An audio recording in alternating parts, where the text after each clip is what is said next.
Hello friends, my name is Ravi Kumar Bhardwaj and this is part 20 of VB.NET Tutorial series. So guys, हम इस part में tool box के बहुत ही important control button के बारे में डिस्कशन करेंगे. So guys, हम इस बटन कंट्रोल का यूज़ फॉर्म पर जनरली किसी भी प्रकार के इवेंट, किसी भी ऑपरेशंस को परफॉर्म करने के लिए करते हैं.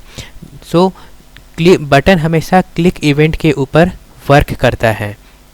सो गाइस, हम यहाँ देखेंगे कि बटन को हम किस किस प्रकार से यूज कर सकते हैं. सबसे पहले हम इस बटन के प्रॉपर्टीज़ के बारे में देखते हैं. तो आप देखेंगे कि इनके भी सारे के सारे वही प्रॉपर्टीज़ होती हैं जो अन्य दूसरे कंट्रोल्स की प्रॉपर्टीज़ को हमने देखा था. जैसे मैं चाहता हूँ कि इस बटन के मैं नेम को चेंज करूँ, इसके नेम को चेंज करने के लिए यहाँ पर टेक्स्ट प्रॉपर्टी का यूज कर सकते हैं. सो गाइस, यहाँ पर मैं एक प्रोग्राम डेवलप करने वाला हूँ जिसके ज़रिए हम पहले तो 2 नंबर्स इनपुट कराएंगे और जैसे अगर मैं इस बटन पे क्लिक करूंगा तो उसका एडिशन दिखाएगा. वैसे और भी हम बहुत सारे बटन्स लेंगे. सेकंड बटन पे क्लिक करेंगे तो सब्ट्रैक्शन, थर्ड पे मल्टीप्लिकेशन, फोर्थ पे डिवीजन, ऐसे ऑपरेशंस को परफॉर्म कराएगा. तो उसके लिए हम सबसे पहले यहाँ पर इस फॉर्म को डिज़ाइन करते हैं. तो हमें यहाँ उससे डिज़ाइन करने के लिए हमें 2 लेबल चाहिए जहाँ पर हम लिखेंगे first number then second number. Then यहाँ पर हम 2 टेक्स्ट बॉक्स लेंगे, यहाँ first text box then second text box. इसके बाद हम यहाँ पर बटन लेंगे. सो गाइस, आप चाहें तो बार बार कंट्रोल्स को लेने के मुकाबले आप चाहें तो इसे आप कॉपी पेस्ट भी कर सकते हैं. जैसे यहाँ से हम सेलेक्ट किए देन कॉपी देन यहाँ पर पेस्ट, या फिर चाहें तो आप इस यहाँ पर कीबोर्ड से कंट्रोल की प्रेस करें और यहाँ से इसे माउस से मूव करके कॉपी पेस्ट भी कर सकते हैं. देन ये क्लोज. सो गाइस, यहाँ पर मैंने 6 बटन को लिया है. सबसे फर्स्ट बटन का नाम हम चेंज करके यहाँ लिख लेते हैं ऐड. देन सेकेंड बटन है, इसके नेम को चेंज कर लेते हैं सब. देन नेक्स्ट बटन है, इसके नेम को चेंज कर लेते हैं MUL.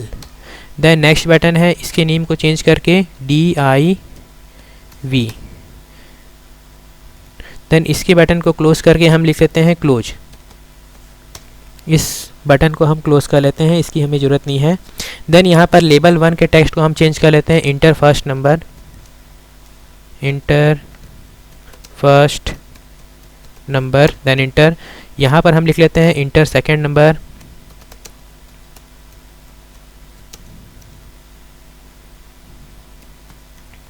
Then enter. हम इस टेक्स्ट बॉक्स को और दूर कर देते हैं. सो गाइस, यहाँ पर हम फर्स्ट नंबर इनपुट करेंगे, यहाँ सेकंड नंबर इनपुट करेंगे. जैसे ही इस प्लस बटन ऐड बटन पे क्लिक करेंगे तो हमें इसका एडिशन आउटपुट के रूप में डिस्प्ले होगा. तो हम इस ऐड बटन पे सबसे पहले डबल क्लिक करेंगे. देन अब यहाँ पर हम सबसे पहले 2 वेरिएबल डिक्लेयर कर लेते हैं, dim A comma B as integer. एक और वेरिएबल ले लेते हैं dim C as double. Then हमें एडिशन ऑपरेशन परफॉर्म कराना है तो यहाँ पर हम लिखेंगे C equal to A. Sorry, इससे पहले हमें A और B के वैल्यू को लेना पड़ेगा. तो हम चाहते हैं कि टेक्स्ट बॉक्स 1 का वैल्यू A में पास हो और टेक्स्ट बॉक्स 2 का वैल्यू B में पास हो. तो इसके लिए हम यहाँ पर लिखेंगे A equal to text box 1 dot text then B equal to text box 2 dot text. तो इससे क्या होगा कि टेक्स्ट बॉक्स 1 का वैल्यू जो भी हम इनपुट करेंगे वो A के अंदर पास हो जाएगा एंड टेक्स्ट बॉक्स 2 का जो भी टेक्स्ट इनपुट करेंगे वो B के अंदर पास हो जाएगा. तो हमें उसके टेक्स्ट की वैल्यू को इनपुट कराना है, इसलिए हम इससे पहले यहाँ पर वैल्यू लिख लेंगे VAL वैल्यू. तो ये क्या करेगा, टेक्स्ट बॉक्स 1 के वैल्यू को प्रोवाइड कराएगा. वैसे ही सेकंड टेक्स्ट बॉक्स में भी कर लेते हैं, तो वो सेकंड टेक्स्ट बॉक्स की वैल्यू को B में प्रोवाइड कराएगा. इसके बाद हमें इसका एडिशन कराना है तो हम लिखेंगे C equal to A plus B. तो C डबल हो गया, C equal to A plus B. और हमें इसका आउटपुट मैसेज में प्रिंट कराना है तो हम लिखेंगे message box dot show. Then message print कराना है addition is equal to, then यहाँ पर एम्परसेंड का साइन, देन C. इसके बाद इंटर। तो ये देखेंगे आप, ये एडिशन ऑपरेशन परफॉर्म कराएगा। तो मैं इसी कोड को यहाँ से कॉपी कर ले रहा हूँ।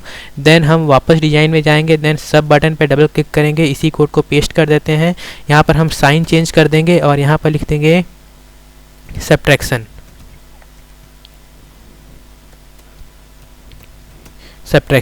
सो गाइस हम वापस कोड में गए, देन मल्टीप्लाई बटन पे डबल क्लिक करेंगे, इसी कोड को वापस पेस्ट कर देंगे और यहाँ पर प्लस के जगह में मल्टीप्लाई और यहाँ पर मैसेज लिखेंगे मल्टीप्लिकेशन। वापस हम डिजाइन में जाएंगे, देन डिवाइड बटन पे डबल क्लिक करेंगे, वापस उसी कोड को पेस्ट करेंगे, देन स्लैश लगाने के बाद हम यहाँ लिखेंगे मैसेज में डिवीजन, सॉरी। देन वापस डिजाइन में जाएंगे और क्लोज बटन पे डबल क्लिक करेंगे और यहाँ लिखेंगे क्लोज, सॉरी मी डॉट क्लोज, ओके। देन अब इस प्रोग्राम को हम रन करके चेक करते हैं। सो गाइस यहाँ देख रहे हैं हमारा प्रोग्राम रन हो चुका है। यहाँ पर लिखा है इंटर फर्स्ट नंबर, तो यहाँ पर सबसे फर्स्ट नंबर हम इनपुट करेंगे। जैसे मैं इनपुट कर रहा हूँ 21। देन इंटर सेकंड नंबर, तो यहाँ सेकंड नंबर मैं इनपुट कर रहा हूँ 12। देन अगर हम इस ऐड बटन पे क्लिक करेंगे तो आप देखेंगे आउटपुट में मिल रहा है एडिशन इज़ 33। वैसे ही अगर हमें सब्ट्रैक्शन करना होगा देन सब बटन पे क्लिक करेंगे तो आप देखेंगे सब्ट्रैक्शन इज़ 9। मल्टीप्लाई करना है तो इसमें क्लिक करेंगे तो आप देखेंगे मल्टीप्लिकेशन इज़ 252। इसी प्रकार डिवीजन करना है तो आप क्लिक करेंगे तो आप देखेंगे 1.75। वैसे ही अगर इस क्लोज बटन पे क्लिक करेंगे तो हमारा प्रोग्राम क्लोज हो जाएगा। सो गाइस इस प्रकार से हम बटन का यूज़ करके अलग अलग प्रकार के इवेंट्स को परफॉर्म करा सकते हैं। So guys hope you enjoy it and please subscribe to my channel and thank you for watching this video.